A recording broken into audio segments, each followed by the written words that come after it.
दरम्यान इतकं सगळं घडत असताना ठाकरे गटाचे कल्याणमधले नगरसेवक मातोश्रीवर पोहोचले। मातोश्री हे उद्धव ठाकरेंचं घर आहे। पक्षप्रमुख उद्धव ठाकरे यांच्या सोबत चर्चा करण्यासाठी हे नगरसेवक तिथं पोहोचलेत असं समजतं। ज्योत्स्ना गंगणे आमच्या सहकारी प्रतिनिधी आहेत आपल्या सोबत। ज्योत्स्ना, ज्यांनी ठाकरेंशी कल्याण डोंबिवलीत गद्दारी केली त्यांना शिक्षा काय द्यायची यावर मातोश्रीत चिंतन होतंय। मातोश्री तयार आहे का ज्यांनी गद्दारी केली त्यांना धडा शिकवायला?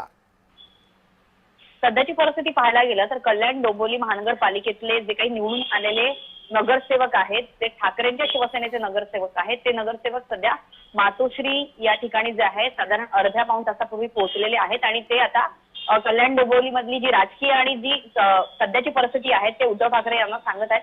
सर्वात महत्त्वाचं म्हणजे राज ठाकरे यांच्या मनसेनं कल्याण डोंबिवलीमध्ये जी काही चकित करणारा जो निर्णय घेतलाय त्याच्यामुळे जे आहे ते आता उद्धव सेनेचे नगरसेवक नवनिर्वाचित नगरसेवक जे आहेत ते उद्धव ठाकरे यांच्या भेटीसाठी पोहोचलेले असताना सुद्धा आतापर्यंत कोणताही निर्णय जो आहे तो उद्धव ठाकरे यांनी घेतलेला नसला तरी अनिल परब असो किंवा जे संजय राऊत असो त्यांनी वारंवार हे बोलताना सांगितले की शिंदेच्या शिवसेनेसोबत किंवा भाजपसोबत ते जाणार नाहीयेत। त्याच्यामुळे आता कल्याण डोंबिवली मधली जी काही परिस्थिती आहे त्याच्यावरती उद्धव ठाकरे काय निर्णय घेणार आहे, कारण जर उद्धव ठाकरेंनी काही कठोर निर्णय घेतला तर मात्र काही त्यांचे नगरसेवक सोडून जाण्याची सुद्धा शक्यता आहे। धन्यवाद। आपण याकडे अत्यंत बारकाईने लक्ष ठेवा।